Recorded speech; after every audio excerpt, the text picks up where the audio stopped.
Yes, welcome back to the SA Sports Show. Time for a little controversy. We love the controversy corner with Bevo. Bevan Jones joining us at the desk. The SA Sports Show. Hey, mate. Dad's Asto, always a pleasure. Certainly lots to talk about again this week. The Rugby World Cup, unfortunately, the Aussies are out after losing quite comprehensively last week, boys.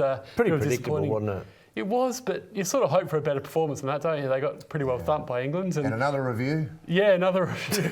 Mate, it's amazing. Hold off on the reviews. We'll get to that in a moment. That's one of my next topics. Yeah. But yeah, are we in a bit of crisis, the Wallabies? Obviously, Cheika's now quit. He's gone. He didn't quit at the press conference and then made the announcement an hour or so after that. I think he wanted to talk to the players. Correct, which is fair enough. Yeah. Was it another Don Pike? Was it potentially pushed, or do you think? They're coming under fire now, the Australian Rugby, for not getting rid of him before the World Cup. Well, I don't agree with that because I think Cheika had a really good early period of his coaching tenure. He was doing really well. It's only been in the last 18 months where we've struggled a little bit. Not that he lost the group. If you listen to Hooper, the captain, and also Pocock and these people, they love him. I think he's done a great job. I think he lost the admin though. I think he lost administration. What has the administrators got to do with anything? Well, other than to sign the cheques. Well, true, but you know in your heart that they generally have more of a say. Well, I don't agree they should. Yeah. But there's talk about now having a review, an external review. Where we heard that before. Yeah. So some heads will roll, but they're talking about the CEO and the chairman. None of those people cross the line for a try. None of those people do that sort of thing. So I don't know about these reviews. I'm not sure.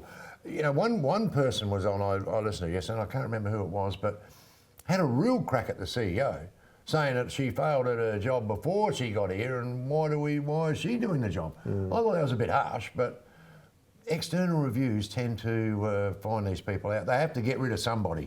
Yeah. I don't know, because if you look at where Australian rugby is at the moment, I think our under-20s just finished knocking off New Zealand.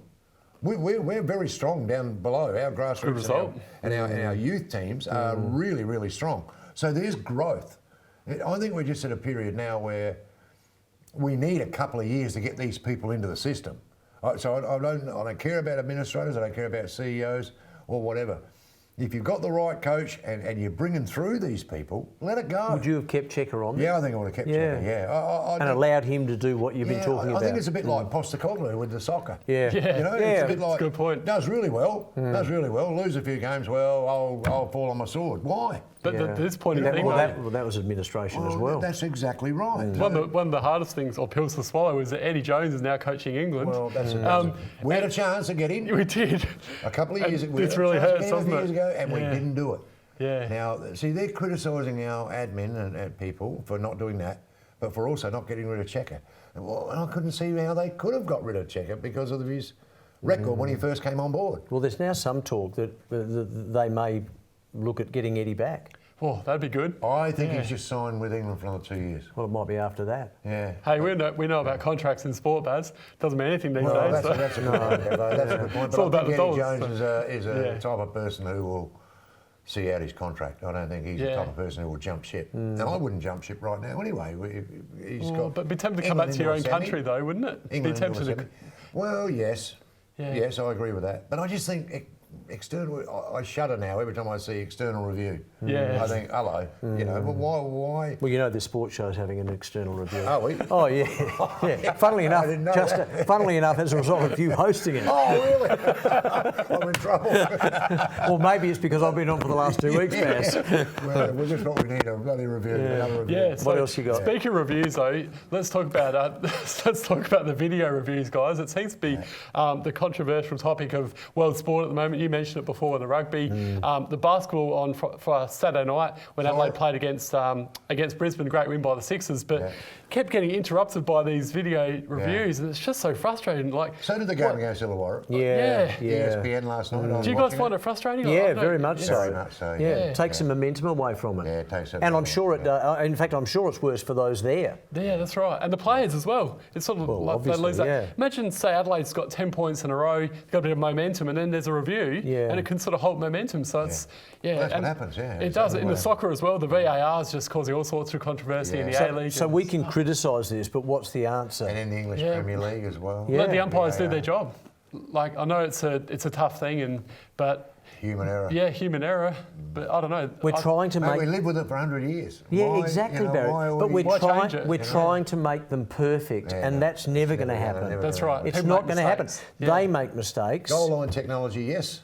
I don't mind. Matter of fact, I think that's a great idea. tennis because one- Things the could happen tennis really one, quickly yeah. in soccer. Yeah, yeah. The goal yeah. line technology where the full ball is over Yeah. the line and all that, I agree wholeheartedly with that. Yeah. But I don't know about the VAR because you're talking about a millimetre that Mark is offside Yeah. and yeah, scores. yeah. Now, I think It's hard to be accurate with that. very, very Do you reckon? difficult. Yeah. But you have a look at him now, and it's a toenail. He's offside. I know. And what about the handball we saw last week in the Adelaide handball, game against Sydney? There you go, That there's another absolute howler. That Yeah, was there's another terrible. Oh, what's he supposed to do? The ball's kicked into his elbow. Yeah. What's he let it hit him in the face? Which I think he You know. tried to say to the ref as well. What Yeah. was I supposed to do? Oh, he said that to the ref and a few other things. Yeah, that's right. Yeah, Yeah. Mr. Ref. Yeah. And I do actually think in tennis it works quite well. You know, but they've Tennis got is to, fine. yeah, they've got to look at some of the sports and how much. Tennis is And fine. like you said before, Baz, soccer, I think the goal line is a good one. It's a perfect but one, yeah. For handballs like that, just leave it alone. Let the umpire do his job or play on. Unless Exactly. a guy actually takes a mark. Yeah. You know, well, one guy did go up with two hands in one of the A-League games. One guy in the box went up. Yeah, that was the goalie. Was it? Yeah. Is he allowed to do that? Yeah, very good. Very good. But there was a player who got done for handball. Yeah. And questioned it, but his both arms were in the air like that. Look, Yeah. it sounds fairly obvious to me. Mate, Yeah, that's right. Yeah. The next one I want to talk about, guys, is about the AFL. Now, I know it's the end of the AFL season, but this mid-season draft really frustrates me, Baz. Now, Well, is it over yet?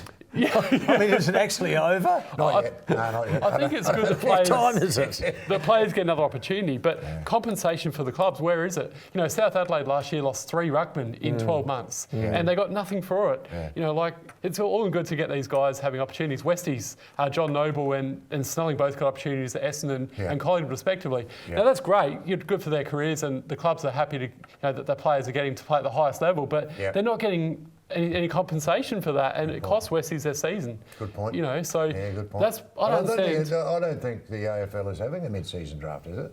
Oh, I heard it is happening again. No, I think next season. it's not happening. It's not? I'm the other way. I think Gil McLaughlin actually said no this time round. okay. But correct me if I'm wrong here, but I'm pretty sure Gil said it, that they'll look at it again in the future, but maybe not this year. Not this year. The clubs hated it. Yeah. I mean, they were appalled by it. But don't you agree, Mark? Like, Yeah, 100%. compensation, it's- Well, the compensation, but also too in the build-up to it, you could feel that my daughter works at one of the clubs. You could feel the tension building at all the clubs, anticipating who they were going to lose. Yeah, exactly. And you know, it's all about, well, for most of the clubs, it's all about winning. Maybe not for the Crows. No, it's all about the AFL, mate. That's what it is. Yeah. And I'm afraid. So, you know, you're the big boy in town. So, you know, that's who we've got to. We're going to run out of time, Bevo. We didn't even get time to talk about the Redbacks. We didn't. No, the Forward Press wants to talk about that a bit 15 more. in a row now.